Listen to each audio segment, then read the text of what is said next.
Juste prétendre la ménopause et tu peux sauter le travail et les tâches ménagères. Je ne pouvais pas cacher ma colère face à ces paroles insensibles. Depuis que j'ai passé 50 ans, j'ai commencé à ressentir des changements physiques. Cela fait 12 ans que j'ai des problèmes liés de la ménopause. Et ces 2 dernières années, j'ai lutté contre les étourdissements, les palpitations cardiaques, les bouffées de chaleur et plus encore.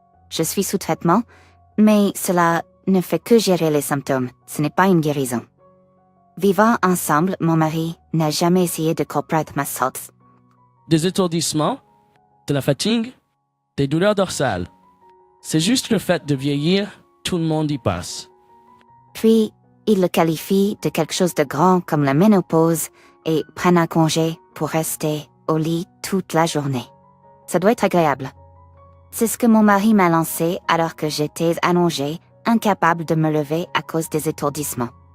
La décision de prendre un congé de travail comme conseillé par mon médecin a été mal interprétée par mon mari comme une réaction excessive à une maladie banale. Il m'a réprimandé et moqué à plusieurs reprises pour ma maladie persistante, mais aujourd'hui était différent. Il m'a regardé avec un mépris total et a éclaté de rire moqueur. Si tu as l'énergie de montrer à quel point tu es malade, fais au moins un peu de ménage, le genre que fait une épouse. Je suis mariée, j'ai 52 ans. Je vis avec mon mari, Luc, qui est 3 ans plus âgé que moi. Nous nous sommes rencontrés à la fin de nos 20 ans grâce à un ami commun et nous nous sommes rapidement entendus. Notre relation a progressé sans encombre et nous nous sommes mariés au début de la trentaine. Bien que nous ayons eu notre part de petites disputes, Luc a toujours été gentil et nous avons réussi à mener une vie paisible, tous les deux travaillant dur. Nous n'avons pas d'enfants, mais je crois que nous nous sommes bien soutenus mutuellement et que nous avons bien fonctionné en tant que couple. Cependant, il y a quelques années, un changement important a commencé à affecter notre mariage. J'ai travaillé à temps plein même après notre mariage, mais actuellement, je suis en congé. La raison en est des problèmes de santé. Pour être plus précise, j'ai commencé à ressentir des symptômes de ménopause juste avant mes 50 ans, ce qui a entraîné des problèmes de santé fréquents. Au début, il s'agissait principalement de cycles menstruels irréguliers, de bouffées de chaleur soudaines et d'une fatigue accrue. Mais avec le temps, les symptômes se sont aggravés avec des palpitations cardiaques intenses et des nuits sans sommeil. Finalement, cela a même affecté ma santé mentale, causant de l'irritabilité et des épisodes prolongés de dépression sans raison apparente. La ménopause peut causer divers symptômes pendant environ une décennie, de la préménopause à la postménopause. J'en avais entendu parler, mais le vivre moi-même a été bien plus difficile que je ne l'aurais imaginé. Mes symptômes étaient particulièrement graves, et sur les conseils de ma famille, j'ai commencé à consulter un hôpital, mais il n'y a eu aucune guérison en vue. Les médecins m'ont dit que la ménopause peut avoir divers symptômes, donc il n'y a pas de médicaments miracles, seulement traitement pour les symptômes. J'utilise des médicaments prescrits et des remèdes à base de plantes adaptés à mes symptômes graves, mais il n'y a pas de guérison complète, seulement un soulagement temporaire. Comme il était devenu trop difficile de continuer à travailler, j'ai décidé de prendre un congé lorsque j'ai eu 50 ans, il y a 2 ans. Mon entreprise permet un congé jusqu'à 3 ans, et bientôt, je devrais décider si je dois retourner au travail ou démissionner. Je ne veux pas quitter mon travail, mais sans signe d'amélioration de mes symptômes, je me sens frustrée à l'idée de devoir envisager de démissionner. Mais si je quitte mon travail maintenant, je ne suis pas sûre de la réaction de Luc. Au début, quand j'ai commencé à souffrir de la ménopause, Luc était préoccupé et furieux. Il n'était jamais celui qui prenait l'initiative des tâches ménagères, mais il prenait soin de moi quand j'étais malade. Je pensais qu'il était gentil. Mais dès qu'il a réalisé que mes problèmes de santé pourraient être prolongés, il a commencé à me regarder avec agacement. Quand j'ai discuté avec Luc de prendre un congé temporaire du travail, il n'était pas content. Marie, je ne comprends pas vraiment tes problèmes de santé. Mais sont-ils vraiment assez graves pour avoir besoin de prendre un congé? Tu ne prévois pas juste de te laisser aller et de pas rester à la maison, n'est-ce pas? J'étais vraiment choquée quand il a dit ça. Les hommes aussi connaissent la ménopause, mais Luc, malgré sa condition chronique, a rarement été malade. Il a toujours pris soin de prévenir l'aggravation de sa condition en maintenant une bonne santé. Donc il me voit probablement avec mes inconforts persistants comme paresseuse. Malgré lui avoir expliqué mes symptômes, il semblait ne pas comprendre en disant « Alors, quel est le plan d'amélioration ?» Si une méthode ne fonctionne pas, tu devrais en chercher une autre. Pourquoi continues-tu de dire que ça ne s'améliore pas? Want stimulestum can. Continuer à travailler dans mon état actuel est difficile. Quand j'ai exprimé mon souhait de prendre un congé jusqu'à ce que ma santé se stabilise, Luc, prévisiblement, était furieux. Cependant, après lui avoir dit que non seulement mon patron, mais aussi mes collègues et mes subordonnés m'avaient demandé de prendre une pause, il a finalement accepté à contre-cœur. J'ai décidé de faire plus de tâches ménagères pendant que je ne travaille pas, mais il y a des moments où je me sens soudainement trop malade pour même sortir du lit. Se tenir debout provoque des étourdissements et même s'asseoir déclenche des bouffées de chaleur et des sueurs incessantes. Quand j'essaie de passer l'aspirateur malgré la douleur, je suis frappée par des maux d'eau impitoyables. J'ai dû recourir à la prise de médicaments et à l'endurance en faisant les tâches ménagères chaque fois que je suis capable de bouger, mais Luc ne comprenait toujours pas. Tu n'es toujours pas mieux. Quel est l'intérêt d'aller chez le médecin? Comme prévu, il a commencé à me traiter froidement. Tu sais, tu ne devrais pas être si dépendante tout le temps. Si tu es à la maison en congé, pourquoi ne finis-tu pas toutes les tâches pendant la journée? Ce n'est pas comme si tu étais malade du matin au soir. Rentrer à la maison sans salutation. Le dîner qui est juste coupé et réchauffé, qu'est-ce que tu fais même à la maison? Luc s'est plaint plus d'une ou deux fois en rentrant du travail. Sa taille et son attitude exaspérée ont été un choc pour moi.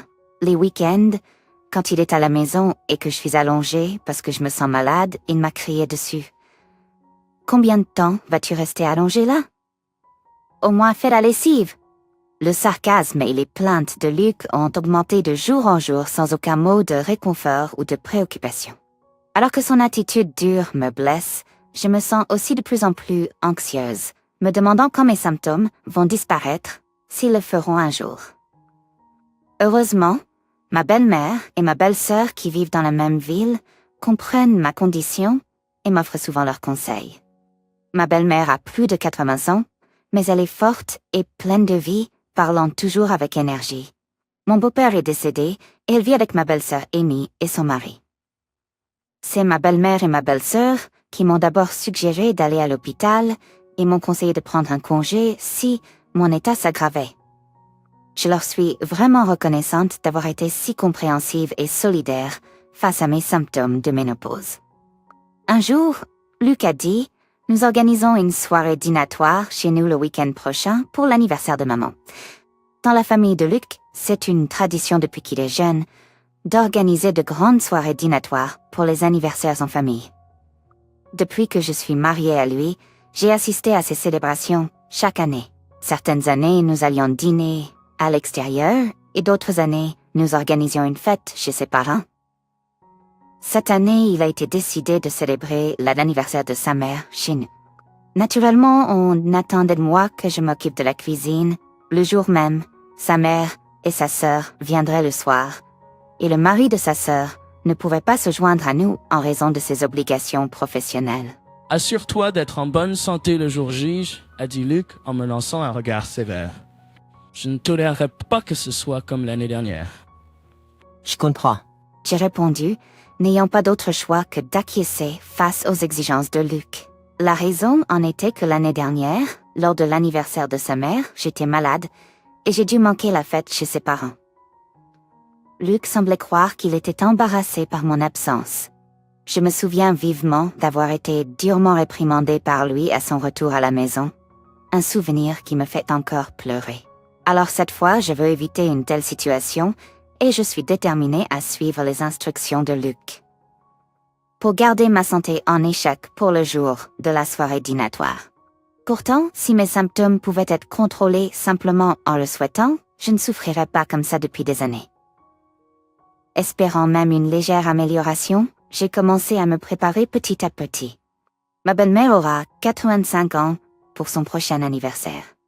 Voulant témoigner ma gratitude pour toute la gentillesse qu'elle m'a montrée au fil des ans, j'ai décidé de mettre un effort supplémentaire dans la préparation du dîner pour tout le monde ce jour-là. Inviter les beaux-parents signifiait qu'il y avait beaucoup à faire en plus de préparer le repas.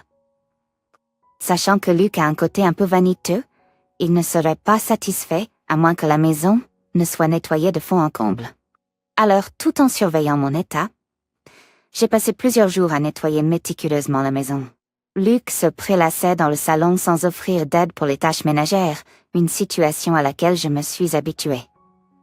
Bien que certains jeunes hommes participent aux tâches ménagères de nos jours, dans la génération de Luc, les tâches ménagères sont considérées comme le travail de la femme.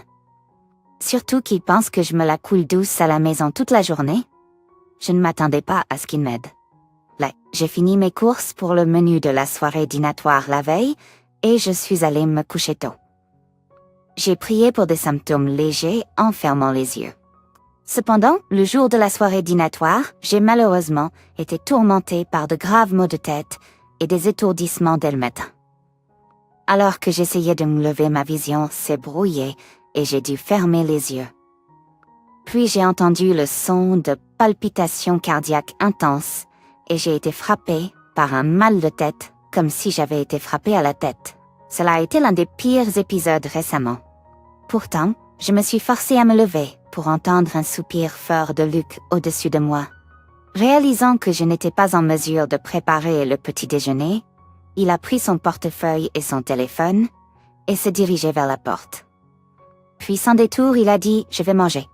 Je me sens mal à l'aise en étant près de toi, donc je vais aller chez ma mère plus tôt. Assure-toi que le dîner est prêt quand je reviendrai. » Et il a quitté la maison. En effet, aujourd'hui, Luc devait aller chercher sa mère et sa sœur. Mais passer si tôt le matin serait sûrement gênant. Ces paroles cruellement blessées, mais je ne pouvais pas rester abattue longtemps. J'ai réussi à avaler quelques boissons à la gelée et à prendre mes médicaments en m'allongeant dans le salon jusqu'à ce que les symptômes disparaissent. Cependant, mon état ne s'est guère amélioré dans l'après-midi. Le mal de tête s'est atténué grâce aux médicaments, mais me lever a causé des étourdissements et de l'instabilité. Je devais commencer à préparer le dîner, mais je pouvais à peine bouger. En alternant entre rester debout dans la cuisine pendant de courtes périodes et prendre des pauses, le temps passait rapidement. Sentant que j'atteignais mes limites, j'ai essayé d'appeler Luc, mais n'a pas répondu. Alors je lui ai envoyé un email, mais je n'ai reçu aucune réponse. Il était déjà 17 heures et tout était encore à moitié fait quand Luc est rentré à la maison avec sa mère et les autres. En entrant dans le salon, Luc m'a vu assis dans la cuisine, l'air perplexe. « Tu n'es même pas venu nous saluer quand ma mère et les autres sont arrivés. » Le dîner est-il prêt? Rien n'est prêt, a-t-il remarqué, me laissant sans voix. Le riz était cuit et j'avais préparé une simple salade avec des feuilles vertes et des tomates. Mais c'était à peu près tout ce que j'avais réussi à faire. Craignant une autre réprimande, j'ai senti mon cœur s'emballer et ma respiration devenir laborieuse, mais j'ai décidé de m'excuser et de dire la vérité. « Chérie, je suis désolée. C'est tout ce que j'ai pu faire.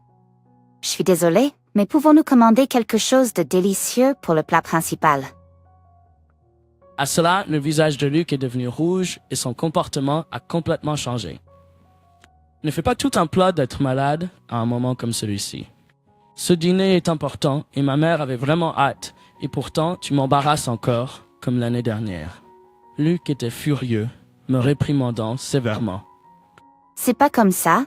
Je n'essaie pas de me plaindre d'être malade. Si, c'est pathétique qu'à ton âge, tu ne puisses pas gérer ta propre santé. Tu dois réaliser que tes problèmes sont un fardeau pour nous. Luc n'a pas écouté mes paroles et a continué à m'accuser. Alors, pourquoi n'as-tu pas répondu au téléphone? J'ai envoyé un message disant que nous pouvions manger à l'extérieur. J'ai même envoyé un autre email il y a seulement 3 minutes en demandant de commander à emporter. Pourquoi insistes-tu pour manger à la maison quand tu ne fais rien? Ma frustration a explosé, j'ai crié fort. Chaque mot que je prononçais me semblait être frappé avec une batte en métal. Ma vision était si floue que je ne pouvais même pas voir le visage de Luc correctement. Je n'entendais rien d'autre que ma propre voix et mon cœur qui battait la chamade, et je transpirais abondamment, me sentant chaud. J'ai regretté un peu que les symptômes que je gérais avec des médicaments se manifestent maintenant si fort. Mais je ne pouvais pas me taire à ce sujet devant Luc. Quand ma vision s'est finalement un peu éclaircie et que j'ai aperçu Luc, il était là, la bouche ouverte, stupéfait. Alors, quand nos regards se sont croisés, il est devenu rouge, m'a regardé avec colère et m'a pointé du doigt en m'accusant. Quel ton est-ce là? Faire semblant d'être malade, rester enfermé à la maison et ne même pas faire les tâches ménagères.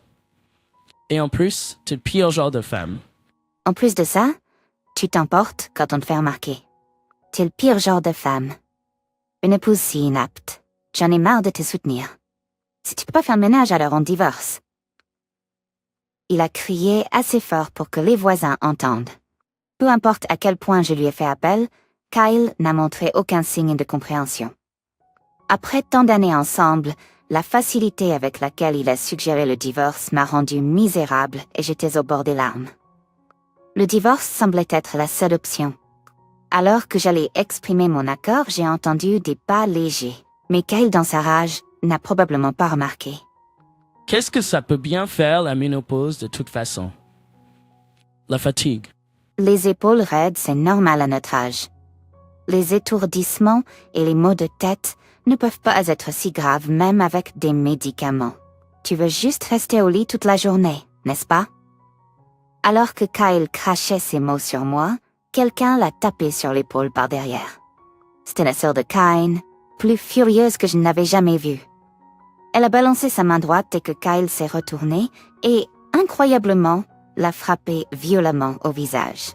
Kyle, frappé par un puissant coup droit d'une femme de 60 ans, est tombé par terre, regardant sa sœur avec incrédulité, ne comprenant pas ce qui venait de se passer. Et sœur, pourquoi ça tout à coup? Kyle, frottant sa joue avec confusion, a été accueilli par son regard perçant. Puis elle a crié « Toi alors? Comment oses-tu parler comme ça? Est-ce que tu traites Marie comme ça depuis des années?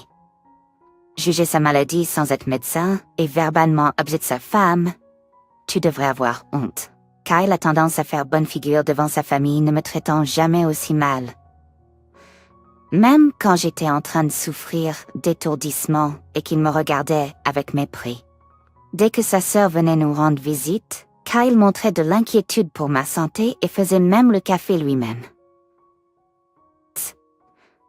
J'avais parlé de ma maladie à ma belle-mère et ma belle-sœur, mais je n'avais jamais discuté du comportement de Kyle. Elles étaient compatissantes, mais j'avais peur qu'elles puissent en vouloir à moi si je parlais mal de Kyle, leurs parents de sang. Elles n'avaient pas vu son traitement dur envers moi, donc elles pourraient ne pas le croire. Même si elles le croyaient et sympathisaient, en exprimant leurs préoccupations à Kyle, j'avais peur de comment il pourrait se venger contre moi. Mais en voyant l'action de ma belle-sœur maintenant, j'ai peut-être eu tort dans ma façon de penser. Qu'est-ce que ça peut bien faire? Aujourd'hui, c'est l'anniversaire de maman, et je voulais que ce soit agréable. Et c'est de sa faute si elle a gâché le dîner en ne cuisinant pas. N'est-ce pas elle la responsable? Luc s'est levé, me pointant du doigt et continuant ses accusations. Puis, sa mère, qui était entrée dans le salon avec sa sœur, le regarda avec colère. Tu dis que Marie a ruiné le dîner? Ce n'est que ton opinion personnelle, n'est-ce pas, d'après ce que j'ai entendu? Marie a fait de son mieux pour préparer malgré son malaise. Elle vous a même contacté pour changer l'endroit où commander à emporter car elle ne pouvait pas gérer à temps. Je n'apprécie pas d'être divertie par quelqu'un qui est malade et obligé de le faire. Et franchement, je ne suis pas du tout contente d'être divertie par un fils qui décharge tout sur sa femme malade et se plaint. Ma belle-mère a dit cela à Luc. Puis sa sœur a ajouté « Tu as laissé Marie seule, sachant qu'elle était malade, et tu es venue chez nous. » Je veux dire, je ne pouvais rien faire. Il y a plein de choses que tu aurais pu faire, comme aider avec les tâches ménagères ou te soucier de sa santé. Tu trouvais juste ça ennuyeux quand Marie a commencé à se sentir mal, n'est-ce pas? Coincé par les remarques de sa sœur, Luc était perdu pour les mots. Il semblait que ma belle-sœur avait dit à Luc d'être plus attentionné envers moi depuis que j'ai commencé à me sentir mal. Mais vu le comportement habituel de Luc, il était clair qu'il n'avait pas pris ses paroles à cœur. Pourquoi toi et maman prenez toujours son parti? La ménopause n'est pas vraiment une maladie, n'est-ce pas? Se fatiguer facilement ou avoir des palpitations. Cela arrive à tout le monde en vieillissant. Ce sont juste des femmes paresseuses qui se donnent une maladie pour faire semblant d'être malades. Luc a quand même essayé de se justifier. Sa sœur a soupiré et a commencé à expliquer. Tu ne sais peut-être pas, Luc, mais j'ai moi aussi souffert de symptômes de ménopause sévères. Cela s'est calmé récemment, mais c'était tellement grave que j'ai quitté mon travail il y a 10 ans. Appeler une maladie qui m'a fait quitter mon travail, pas vraiment une maladie, vraiment. Prenne? Entendant les paroles de sa sœur, Luc est resté là, bouche bée. Quand j'ai commencé à montrer des symptômes de ménopause, j'en ai parlé à ma belle-sœur. Elle m'a dit qu'elle avait aussi eu des symptômes de ménopause au même âge que moi. Et qu'elle avait finalement dû quitter son travail après avoir pris un congé temporaire. Elle ne voulait pas partir, mais elle devait prioriser sa santé. Après avoir montré aucun signe d'amélioration, elle a consulté sa famille et a pris cette décision. Je savais que ma belle-sœur avait quitté son travail vers l'âge de 50 ans. Mais je ne connaissais pas la raison jusqu'à ce qu'elle me le dise elle-même. Maintenant que j'y pense, je réalise que je ne l'avais pas vue pendant cette période. Nous communiquions principalement par email, et je viens seulement d'apprendre que nous ne nous étions pas vus, car elle était trop malade. C'était vraiment difficile à l'époque. J'ai même pensé que ça s'améliorerait jamais. Mais mon mari, Jack, m'a dit de quitter mon travail et de prendre du temps pour me reposer, a-t-elle dit. Jack est le mari de ma belle-sœur Jack, qui est 5 ans plus jeune que ma belle-sœur. Il n'a pas pu se joindre au dîner cette fois-ci car son travail implique des horaires irréguliers et des quarts de nuit. Je ne vois pas souvent, mais je me souviens de lui comme d'une personne gentille qui se soucie toujours de ma santé quand nous nous rencontrons. Sa femme compatissante, ma belle-sœur, a plaidé avec insistance auprès de Luc. Marie n'est pas ta servante, tu sais. En tant qu'époux, ne devrais-tu pas avoir plus d'empêche de soins pour ton partenaire? Désolé, ma sœur. Je savais que tu n'étais pas bien à l'époque, mais je n'ai pas réalisé que c'était pour cette raison. Luc a répondu un peu défensivement, mais l'expression de sa sœur est restée sévère. Oublie-moi pour l'instant. Ne devrais-tu pas t'excuser auprès de Marie, plutôt que moi? Quand la sœur bien-aimée de Luc lui parle fermement comme ça, il ne peut pas aller contre ses paroles. Finalement, il a semblé céder et a baissé la tête devant moi. Je suis désolé. À partir de maintenant, j'essaierai d'aider Marie davantage, alors soyons amis, dit-il en me regardant dans les yeux avec un ton sincère. J'ai pensé qu'il avait enfin compris et j'étais sur le point de lui pardonner, quand j'ai entendu « Attends une minute, c'était ma belle-mère qui est intervenue. » Elle avait l'air fatiguée de rester debout, et soutenue par ma belle-sœur, elle s'est approchée et s'est assise à côté de moi sur le canapé. Puis, en me regardant dans les yeux, elle a dit d'un ton ferme, « Marie, ne prends pas les paroles de Luc pour argent comptant. Tu devrais divorcer rapidement. » Que veux-tu dire? J'ai demandé avec surprise. Ma belle-mère a alors partagé une expérience passée. En fait, j'ai souffert d'une similaire vers ton âge.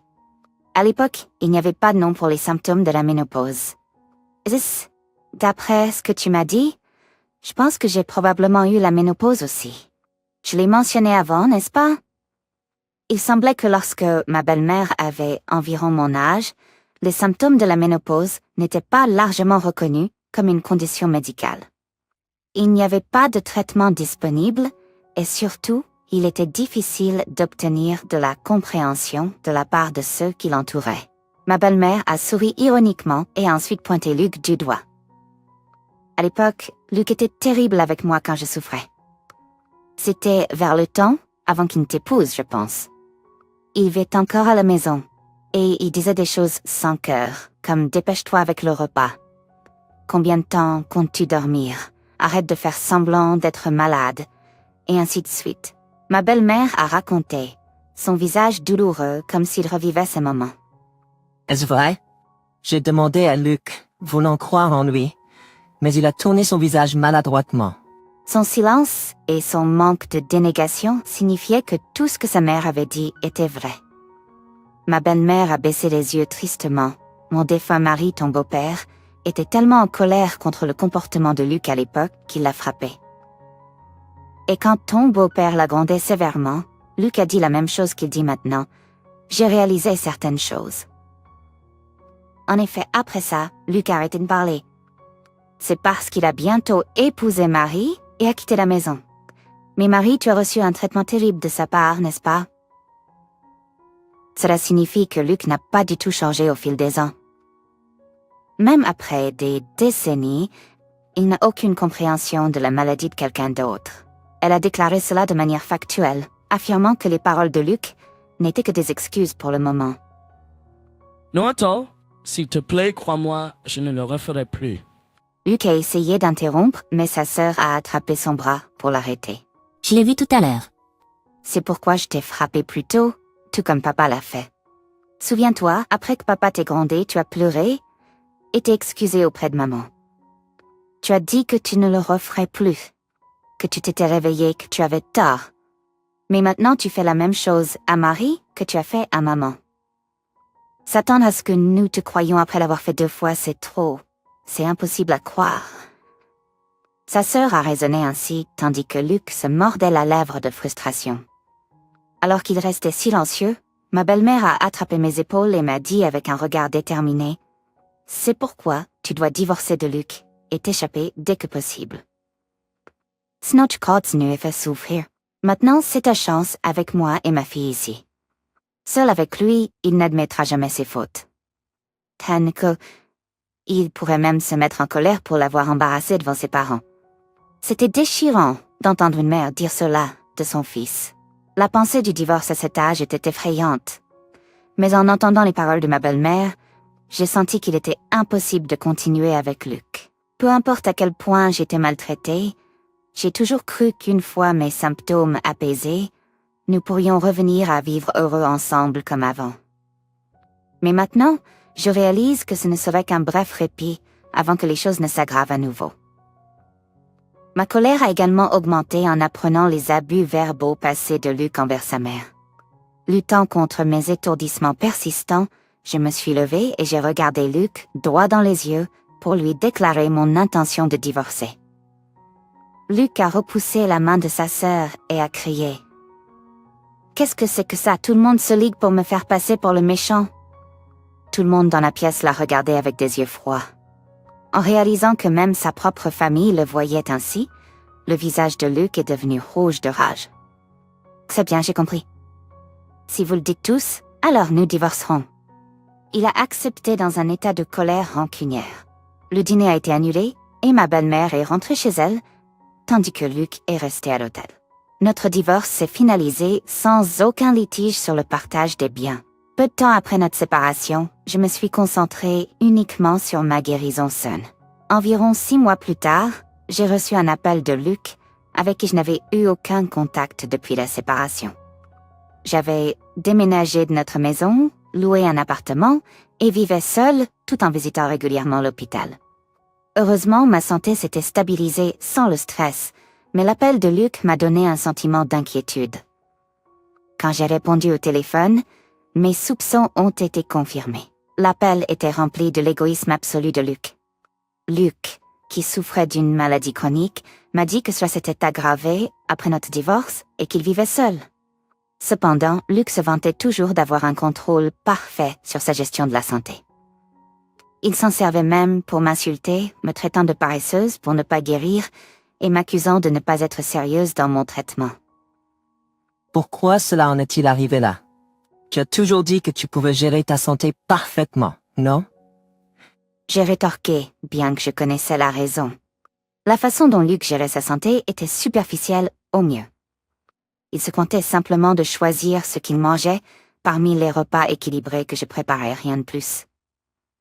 À l'origine, j'avais décidé du menu en tenant compte de la santé de Luc, donc il n'avait jamais à cuisiner à partir de 0. De plus, Luc, qui ne faisait jamais de tâches ménagères, avait survécu en se nourrissant de repas de magasin et de plats en conserve, en prenant seulement des douches et en ne passant pas l'aspirateur du tout au cours des 6 derniers mois. Sa qualité de vie avait chuté avec un régime aussi malsain et des conditions de vie peu hygiéniques. Si cela continue, je ne pourrai pas survivre. C'est pourquoi je veux que tu prennes soin de moi. Cela fait 6 mois, ta maladie doit être guérie maintenant, non? Luke a dit. Apparemment, il s'était d'abord tourné vers sa sœur, mais elle était dépassée par les soins à leur mère. Après avoir été refusée parce qu'elle ne pouvait pas gérer plus de responsabilités, Luke m'a contacté par désespoir. Je voulais aussi refuser, mais il avait été mon mari pendant de nombreuses années, après tout. Je voulais l'ignorer, mais Luke a dit « Viens au moins voir l'album que j'ai trouvé au fond du placard. Si tu ne le veux pas, je le jetterai. » J'ai pensé aux vieilles photos et j'ai hésité. Bien que j'ai perdu patience maintenant, à l'époque, ma relation avec Luke était bonne et il y avait des photos avec sa mère et d'autres personnes. J'ai décidé d'y aller et de choisir seulement ma partie des photos et j'ai visité notre ancienne maison pour la première fois depuis un moment. La maison où nous avions vécu ensemble jusqu'à il y a 6 mois était plus sale qu'avant, probablement en raison du manque de nettoyage. Des contenants de repas de magasin vides étaient laissés sur la table et je ne pouvais m'empêcher de froncer les sourcils. Sans toi, je n'ai pas le temps de nettoyer. Et quand je me sens mal, c'est trop d'efforts de bouger, a dit Luke, faisant des excuses même si je n'avais rien dit. Alors que Luke prétendait être malade, il avait l'air étonnamment énergique. De plus, malgré avoir parlé de besoin de soins, ce que Luke voulait vraiment, c'était quelqu'un pour faire le ménage, la lessive et préparer les repas. On aurait dit qu'il voulait juste une femme de ménage. Après réflexion, j'ai dit « Tu n'es pas blessé et tu as l'air bien. Pourquoi ne pas arrêter de flâner et prendre soin de toi ?» Luke a étroitement plissé les yeux et a rétorqué « Tu sais que ma maladie affecte mes organes internes et mes nerfs, non? Ne juge pas sur les apparences, je souffre tellement, et pourtant tu oses m'accuser de flâner. » Il a craché ses mots. Alors que je regardais froidement Luke, il est devenu visiblement confus. Puis il s'est soudainement figé. Luke, les yeux grands ouverts, a pris une profonde respiration et m'a fait une révérence. C'est ce que je t'ai dit quand tu souffrais? Je suis vraiment désolé, je le regrette profondément et je ne le referai plus. Alors s'il te plaît. Réalisant ce qu'il allait me demander, j'ai fermement interrompu.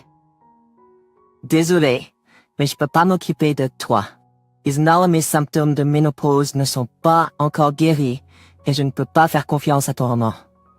Paniqué, Luke s'est prosterné devant moi sans se soucier de son apparence. S'il te plaît, je t'en supplie.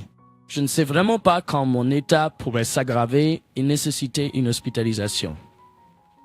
Je continue mon traitement, mais une alimentation saine est cruciale et je suis en difficulté sans toi. S'il te plaît, je suis désespéré. Les excuses de Luke semblaient venir du fond du cœur. Cependant, j'avais entendu de sa mère et d'autres personnes que c'était juste une mise en scène. Il fait ça pour faire croire que tu es son cœur de ne pas le pardonner, même s'il s'excuse si sincèrement. Elle avait dit ça. Me rappelant ces paroles, j'ai lentement secoué la tête.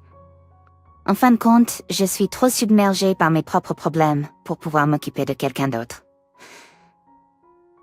Si je devais vivre à nouveau avec Luke et m'occuper de lui, il est clair que le stress causerait une nouvelle aggravation de mes symptômes de ménopause. Juste au moment où les choses se calmaient enfin, je serais de retour à la case départ. C'est impossible. Si tu as vraiment besoin de soins, utilise les services de soins à domicile ou un aide-soignant. J'ai expliqué cela à Luke qui plaidait avec insistance. J'ai une fois de plus clairement indiqué que je ne pouvais pas fournir de soins et que je n'avais aucune intention de vivre à nouveau ensemble, puis je suis retournée à ma vie. Principe mes symptômes stabilisés, et point gradué, puis un congé. Bien que progressivement, j'ai recommencé à travailler. Il y a eu un moment où j'ai envisagé de démissionner, mais réalisant que j'avais besoin de gagner ma vie par moi-même, j'ai décidé de ne pas le faire. Malgré un écart de 2 ans et quelques mois, le retour au travail était agréable car j'ai toujours trouvé de l'épanouissement dans mon travail. Je n'ai aucune intention de me réconcilier avec Luke ou de considérer un nouveau mariage pour le moment. Cependant, je reste en contact avec la famille de Luc, nous dînons parfois ensemble et entretenons notre relation. J'ai appris que le dîner en famille régulier, une tradition de longue date dans la famille de Luc, avait été interrompu après le dernier incident. De plus, j'ai entendu dire que Luc, pour une raison quelconque, a quitté son emploi. Il prétendait que c'était pour se concentrer sur son traitement. Mais apparemment, sa fréquence de visite à l'hôpital n'a pas changé, et il n'y a eu aucune amélioration dans son alimentation. Luc semble être financièrement stable pour le moment grâce à l'argent de sa retraite anticipée. Cependant, il vit apparemment dans la peur d'un avenir incertain en raison de sa bataille de santé en cours.